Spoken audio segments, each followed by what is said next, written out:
There is a major market on RuneScape for services. People will buy and sell the training of accounts, the completion of quests, but the most expensive service out there, which is also in the highest demand, is obtaining an infernal cape. I want to put into context how big this market for just one item is. As of late last year, the total number of infernal capes that were removed from the game because they were purchased was about 1,200. That's definitely not how many have been sold, but that's how many Jagex had caught. Now, even though the currencies used to buy and sell capes differ, if we convert all of them to USD, it's roughly between $200 and $400 per cape. That means that those 1,200 capes that Jagex has caught so far were purchased from probably between 300 and 400,000 US dollars. The prices are actually pretty complicated. The harder it is for the seller to do the cape, the more expensive it is. So a lot of sellers tell you to input your stats and gear, and they'll actually give you a specific quote for the account that they do the cape on. For example, I inputted basically base 90 stats, and I was told that an infernal cape on that account is like 500 to 600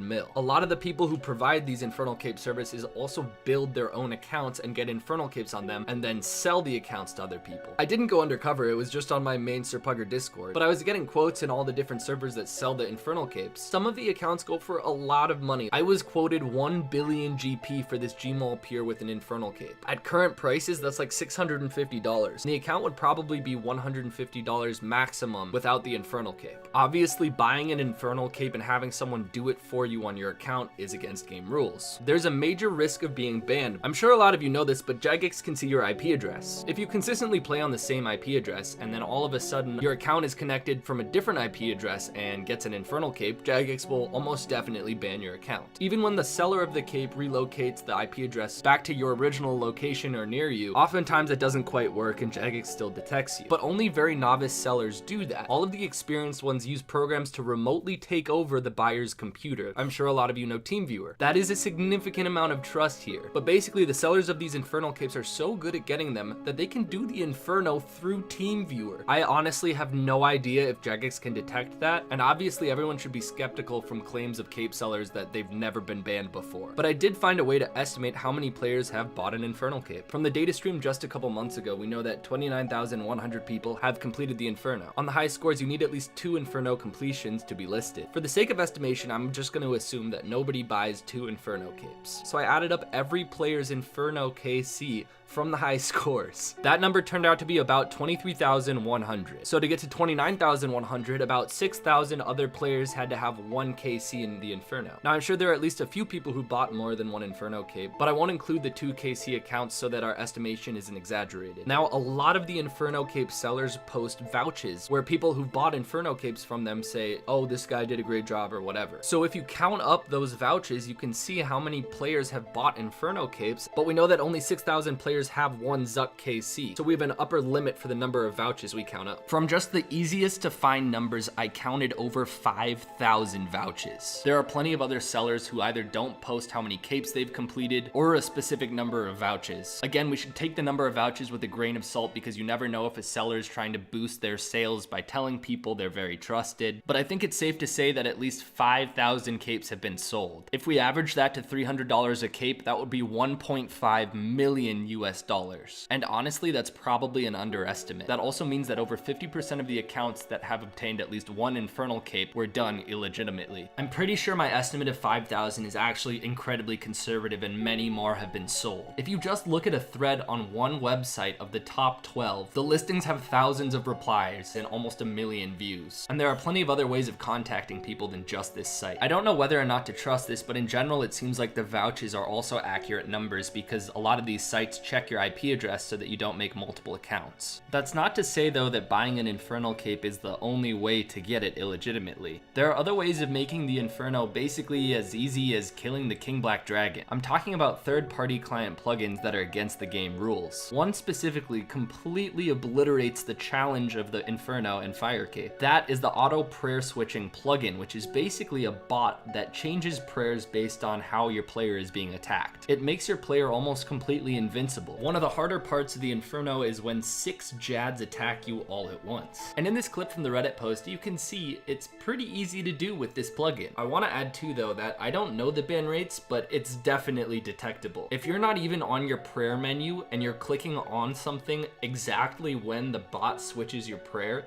Jagex can pick that up. The plugin causes problems for other bosses as well, like the new Nightmare boss. Apparently hundreds of players have been using it to get faster and easier kills. There is literally nothing in this game safe from cheating. Now, I reached out to a lot of the cape sellers and almost none of them would talk to me. One guy did agree to a quick interview as long as he remained completely anonymous. He declined to answer most questions anyway, but these 4 were pretty informative. So just like I calculated, thousands of capes have been sold. About 50% he says are legitimate. Surprisingly though, he says Jagex has been really good about banning cape transactions. Finally, he said the average caper makes between 150 mil and 2 bill every day. Now, I do know that the top cape seller has made over 200,000 US dollars. It's pretty easy to tell how these guys make so much money. There's a Twitter bot that announces low-level Inferno cape completions. It's been shut down for about a month now, but I counted up all of the completions in February for accounts with 20 or lower defense. An extremely few number of players can do the Inferno with less than 20 defense. That number in February alone was 47. It would likely cost at least 600 or 700 mil per 1 defense cape. Let's take a look at the demand side for a second. Obviously, a lot of the buyers are just into PVMing or might think it looks cool, but a significant portion are in the PvP community, specifically the high-risk PvP community. These players risk hundreds of mils or even sometimes bills in risk fights. And comparing the Infernal cape to the Fire cape, the Infernal cape offers 1 extra max hit. So a lot of these high-risk PKers see that cape upgrade as an investment. They pay for it knowing over hundreds of fights, eventually that max hit will actually get them more kills. And even 1 kill that they wouldn't have gotten previously could be worth hundreds of dollars to them when they risk so much gold. So buying the Infernal cape is actually a business decision that leads them to profit. At first, I thought this was a pretty cynical view of the PvP community, but then I talked to a guy who goes by the name Donator. First off, what's your role in the RuneScape community? I'm a risk fighter. I mainly risk fight on pures. It's like my style, but recently I've been getting more into mains and all styles of like risk fighting. But yeah, I've just been risk fighting for like at least 2 years now. Do a lot of high risk fighters sell the gold they make? Yeah,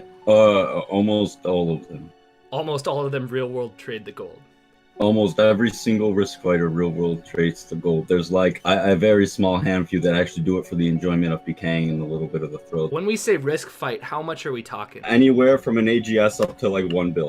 My biggest risk fight personally was 1.5 bill. You can see how an Infernal would probably matter in a fight like that. Since they all real world trade the gold, let's say gold 75 cents per mil, a billion GP fight is like $700. What percentage of the risk fighting community buys Infernal capes? It depends on if you're talking about mains or pures. On mains, just about every main has one. 80 to 90% of the legitimate risk fighters I didn't get their own cape. I'm not gonna lie to you, probably like 90% of peers you see didn't either. Some people don't bother taking the time to learn. And in a risk fight, when you can sit there, okay, and you can PK for 5 hours and make 200 to 300 mil with the odds all in your favor, and you know what I mean? You don't want to go spend however long learning Inferno, because think about it, their goal for this game is just to make money. That's all they do. They sell the gold after they risk fight for it. So they don't want to go and spend hours and hours of their days. They let somebody else get it for them, or they paid a small price for it because they knew it was kind of an investment for them, because they can sell the gold back. Yeah, and they don't even want to take the time to learn because they'd make more money risk fighting. Exactly. Anyway. Mod Tyrann is the mod at Jagex in charge of banning Infernal cape buyers and sellers. He was nice enough to answer a few of my questions through Twitter. First off, I asked why buying an Infernal cape is against game rules. His answer was basically that the Infernal cape is such a hard item to get that Jagex doesn't want anybody to be able to take away from that achievement by buying or selling it. I asked why other services like buying or selling the completion of quests or fire capes aren't really enforced compared to the Infernal capes. Tyrann basically said that again, the Infernal cape is basically the hardest PVM challenge in the game. That makes it a huge accomplishment and incredibly competitive between players. Similarly, Jagex enforces the same thing with King of the Skill, Deadman mode, and leagues. I really wanted to know about the ban rate because so many sellers advertise that their customers have never been banned. Tyrann admitted that some probably slip through the cracks, but cape sellers obviously have an incentive to advertise 0% ban rates. Accounts with illegitimate Infernal capes are banned in huge waves, like Jagex bans 400 at once, for example. And Mod Tyrann said that that's because there's so much time going into investigating the buying and selling of the capes, and Jagex doesn't want to mistakenly remove Infernal capes or ban players who've achieved them legitimately. Every 3 months they check 1,000 to 2,000 accounts, which can be up to 200 hours of work. Now this is what I was really curious about. Can Jagex actually detect TeamViewer and other remote access programs that most cape sellers are using nowadays? His answer was to an extent. Remember that over 1,200 players have been caught doing this, so Jagex is able to detect something. But Mod Tyrann also points out that in RuneScape 3 they can detect a lot more than in old school. He also hinted that in the future detection in old school is going to get a lot better, which is a really good sign not just for stuff like infernal cape services but also for real world trading and botting. Let me know what you guys think about infernal cape services in the comments and tell me if I missed anything important. Finally, don't be too hard on Jagex. They do work incredibly hard to ban players who buy and sell inferno capes. Once old school's detection system is upgraded, a lot of this type of stuff is just going to be wiped out. If you guys enjoy my videos, I'm almost at 220,000 subscribers. That's a nice milestone I'd love to hit soon. So consider subscribing. I've been getting a ton of views lately and I really appreciate all the support.